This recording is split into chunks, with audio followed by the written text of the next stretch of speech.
ബാറുകളുടെ പ്രവർത്തന സമയം നീട്ടി നൽകിയതിൽ സർക്കാരിനെതിരെ പള്ളികളിൽ KCBC മദ്യവിരുദ്ധ സമിതിയുടെ സർക്കുലർ.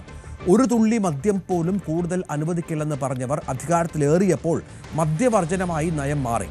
മദ്യശാലകൾക്ക് യഥേഷ്ടം ലൈസൻസ് നൽകി സർക്കാർ ചരിത്രത്തിൽ ഇടം നേടിയെന്നും സർക്കുലറിൽ വിമർശനമുണ്ട്. KCBCയുടെ ആഭിമുഖ്യത്തിൽ ഇന്ന് മദ്യവിരുദ്ധ ഞായർ ആചരിക്കുകയാണ്. നവമി ദിനേശ് വിവരങ്ങൾ പങ്കുവെക്കും. നവമി, നേരത്തെ തന്നെ KCBCയും വിവിധ ക്രിസ്ത്യൻ സംഘടനകളും സർക്കാരിന്റെ ഈ നയമാറ്റത്തിന് രംഗത്ത് വന്നിരുന്നു. ഇപ്പോൾ അത് കുറച്ചുകൂടി കൂടുതൽ കടുപ്പിക്കുകയാണല്ലേ?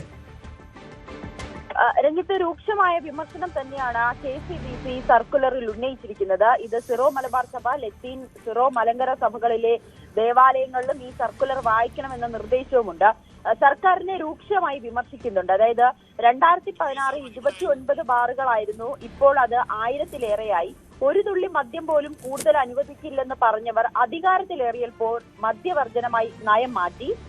അതോടൊപ്പം തന്നെ മദ്യശാലകൾക്ക് യഥേഷ്ടം ലൈസൻസ് നൽകി സർക്കാർ ചരിത്രത്തിൽ ഇടം നേടിയെന്നും വിമർശിക്കുന്നുണ്ട്.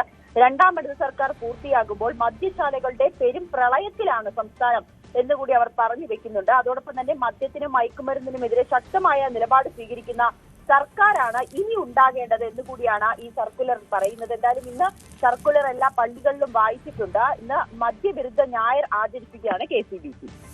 നവമി ദിനേശാണ് വിവരങ്ങൾ പങ്കുവച്ചത്.